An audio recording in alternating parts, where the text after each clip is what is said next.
नमस्कार दोस्तों, NG news Haryana में आपका स्वागत है। आज हम वाल्मीकि धर्मशाला है वहाँ पर पहुँचे हैं, वाल्मीकि भवन में जो LIC रोड है वहाँ पर। तो आपको पता है एक घटना घटी थी जनवरी महीने में।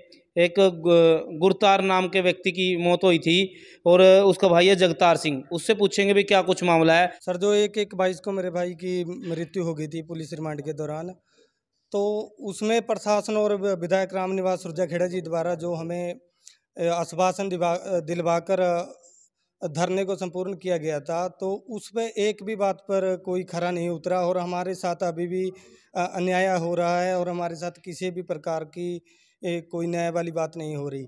जब भी हम प्रशासन के पास जाते हैं तो हमें एक आजकल करके घर पर भेज दिया जाता है कि हाँ, आपकी कार्रवाई संज्ञान में लाई जा रही है, लेकिन अभी तक हमारे इस मैटर के ऊपर कोई कार्रवाई नहीं की जा रही। तो जो ये मामला हुआ था उस समय, तो क्या आश्वासन और किसकी तरफ से आपको आश्वासन दिया गया था? हमें रामनिवास सुरजाखेड़ा जी की तरफ से, विधायक जी की तरफ से एक आश्वासन दिया गया था कि आपको जो भी आर्थिक सहायता भी दी जाएगी हमारी तरफ से और जो सरकार की तरफ से बनता है वो भी आपको दिया जाएगा। आर्थिक सहायता में कुछ बोल रहे थे, कुछ रकम भी बोल के गए थे? नहीं सर, उन्होंने रकम तो कोई नहीं बोली थी, लेकिन अभी तक ना ही तो उनकी तरफ से हमारी कोई आर्थिक सहायता दी गई है और ना ही कोई कार्रवाई की गई है। जो कि विधायक जी ने ये कहा था DSP साहब के साथ और SDM साहब ने भी आश्वासन दिया था कि आपके सप्लीमेंट्री बयान होने के बाद जो मुजरिम हैं उनके खिलाफ सख्त कार्रवाई की जाएगी।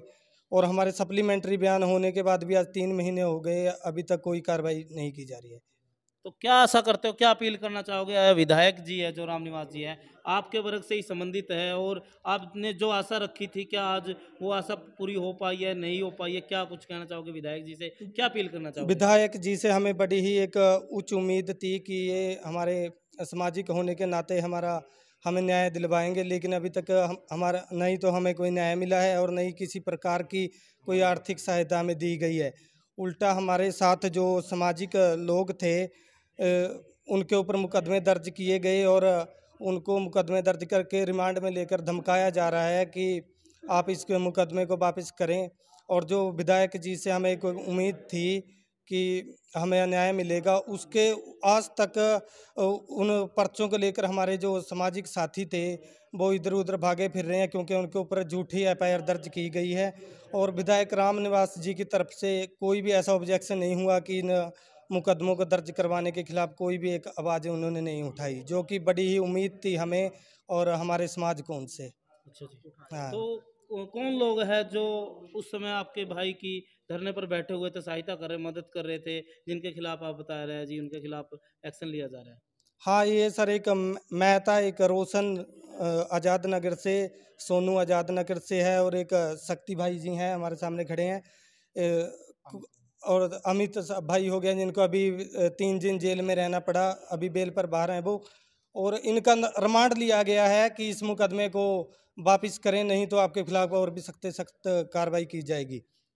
तो क्या विधायक से क्या अपील करना चाहोगे मुकदमे को लेकर? सर, विधायक से यही अपील करते हैं कि हमारे साथियों, सामाजिक साथियों के ऊपर जो मुकदमे किए गए हैं, इनको झूठे मुकदमों को खारिज करवाया जाए और हमें न्याय दिलवाया जाए, क्योंकि पिछली 5 तारीख को मुझे भी अरेस्ट कर लिया गया सिटी थाना नरवाना की तरफ से। तो ये देख सकते हैं जगतार सिंह है, इनका साफ तौर पर कहना है, एक तो जो इनको न्याय नहीं मिला अभी तक इसके भाई के लिए, वो न्याय नहीं मिल पाया। विधायक से अपील करना चाहेंगे कि हमें न्याय मिल जाए। एक और जो सामाजिक जो लोग हैं जिन्होंने साथ दिया था उस समय, धरने पर साथ दिया था, जिनके ऊपर FIR दर्ज की जा रही है, तो उनको भी खारिज करने की बात की अभी। तो क्या कुछ मामला है जिसको लेकर भाई भी पहुंचे हैं यहाँ पर न्याय के लिए? तो ये मामला 1 जनवरी को पदार्थखेड़ा जो जिला जींद का एक गाँव है उसमें घटित होता है और इसका जो घटने का कारण था वो जातिवादी मानसिकता थी। गुरतार जो है वो वाल्मीकि समाज से संबंध रखता है और उसने अपने जो जातीय पेशा है सिपाही कामगार का, सिपाही पेशा, उसको काम को बदलकर उसने एक बिजनेस टाइप काम किया और बिजनेस टाइप काम था कबाड़ी का काम करना था। और कुछ लोगों ने वो सहन नहीं हुआ, उनसे जरा नहीं ये काम, और उन्होंने पहले अपने घर पे बुला के गुरतार को मारा गया, उसके बाद और पंचायत गांव के एक चौक पर पहले पूरे परिवार को मारा पीटा गया। उसके बाद जब इसके भाई ने कहा भी ये काम से मेरा घर चलता है, मैं इस काम को नहीं बदलूंगा, तो उन्होंने गढ़ी थाना के कुछ पुलिस कर्मचारी इकबाल व अन्य साथियों को बुलाकर बिना किसी एफआईआर के, बिना किसी कंप्लेंट के परिवार के 5-7 लोगों को उठाया गया। 5-7 लोगों का रिमांड भी हुआ, और जिसमें गुरतार जो है, जो मृतक गुरतार है, उसकी रिमांड के दौरान इतनी हालात बिगड़ गई कि 12 घंटे के बाद अग्रोवा के मेडिकल कॉलेज में उसकी डेथ हो जाती है। पुलिस के रिमांड के कारण हुआ सब ये। और उस दर्ज एफआईआर के संदर्भ में तकरीबन 1 महीने से पुलिसिया गुंडा राज चला हुआ है। वो जब चाहे जिसको चाहे घर से उठा लेते हैं। पिछले दिनों अमित हमीरगढ़ को इसीलिए उठाया गया क्योंकि वो भाई इस परिवार के साथ लगातार 5 दिन जनवरी के महीने में धरने पर रहा। वो कहीं ना कहीं यहाँ के विधायक को खटक रहा था, उसको घर से उठाया गया झूठे मुकदमे में। उससे पहले 5 तारीख को जिस जगतार ने अपने भाई के मरने पर थाना गढ़ी में अपनी एफआईआर दर्ज करवाई हुई है, उसी जगतार को 5 तारीख को बिना बताए सिटी थाना नरवाना उठा ले आया और 6 घंटे रखा। रात को 10 बजे सामाजिक संगठनों के लोगों के दबाव से उसको छोड़ा गया है, और उसको यहाँ तक कहा गया कि अगर आपने मुकदमा वापस नहीं लिया तो आपकी जानो खतरा हो सकता है। बड़ा पेचीदा मामला है। क्या रोल है? विधायक ने जो आश्वासन दिया था उस पर विधायक जी कितने खरे उतरे हैं और क्या गुहार करना चाहेंगे आप? विधायक की तरफ से इस परिवार को कोई भी उम्मीद नहीं है, ना हम रखते हैं, क्योंकि विधायक ने पारिवारिक मुद्दा समझते हुए इस परिवार को एक बार भी किसी भी मदद की बात नहीं की, किसी भी जो कानूनी कार्रवाई होती है वो करवाने की बात उन्होंने नहीं की। और विधायक पूरे क्षेत्र का नुमाइंदा है। अगर इस क्षेत्र में कोई घटना घटती है और वो यहाँ का नुमाइंदा है तो जिम्मेवारी बनती है उसकी कि परिवार की सूझबूझ ली जाए। लेकिन विधायक की तरफ से अभी तक 4 महीने बीत जाने के बाद कोई भी किसी भी प्रकार की ना तो इनकी मदद की गई है, किसी प्रकार की कोई मदद नहीं की गई।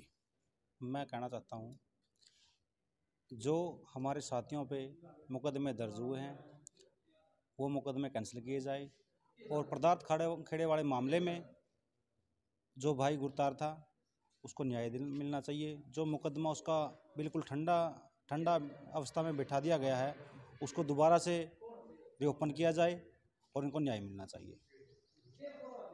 विधायक की तरफ से ना कोई एक्शन होगा, ना कभी हुआ है, ऐसा हो ही नहीं का कभी। विधायक से कोई उम्मीद नहीं रखते हम। मैं किसी राजनीतिक प्रेशर में नहीं हूँ, मैं एक भाईचारा का सपोर्टर हूँ। भाईचारा के साथ दिन रात लगा रहूँगा, चाहे मेरे साथ कुछ भी हो जाए। जितने भी हमारे नरवाना हलके में पीड़ित परिवार हैं पूरे हरियाणा में, मैं हर वक्त उनके साथ खड़ा हूँ। मुझे कोई राजनीतिक प्रेशर नहीं है, मुझे किसी से डर नहीं है।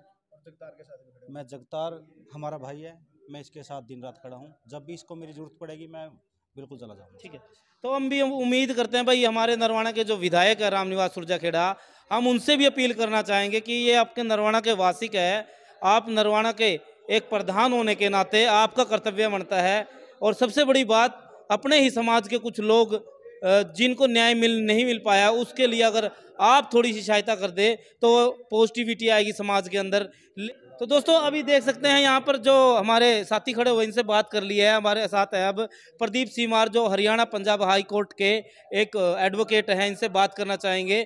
लगातार समाज के कार्यों में आगे रहते हैं, आइए जानते हैं इस मामले को लेकर ये क्या कुछ कहना चाहेंगे। सर नमस्कार। सबसे पहले तो मैं आप सभी को नमस्कार करता हूं, एनजी न्यूज़ नरवाना का स्वागत करता हूं कि जो दबी कुचली आवाज़ है उसको उठाने का ये टाइम टू टाइम समय पर मतलब काम कर रहे हैं नवीन जी। मैं इनको एक हार्टली सैल्यूट करना चाहता हूं। मेरी एक रिक्वेस्ट है जो आज के टाइम पे और पीड़ित परिवार से आज मतलब मिलने के बाद मेरे को पता चल पाई है कि सबसे पहले तो 4.5 महीने से पीड़ित परिवार ऐसे घूम रहा है।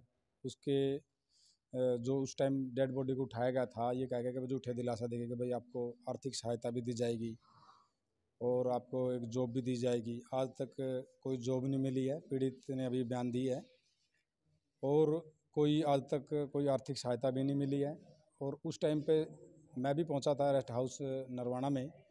विधायक जी भी रामनिवास विधायक जी भी रेस्ट हाउस नरवाना में मिले थे। उस टाइम मिले थे कि भाई सामाजिक लोग इकट्ठा हुए कि भाई हम आपको पीड़ित परिवार को न्याय दिलाएंगे। लेकिन मैं एक दोबारा फिर से रिक्वेस्ट करना चाहूँगा रामनिवास विधायक जी से, MLA साहब नरवाना से, कि वो इस मामले में उच्च अधिकारियों से इस मामले की बारीकी से जांच करवाए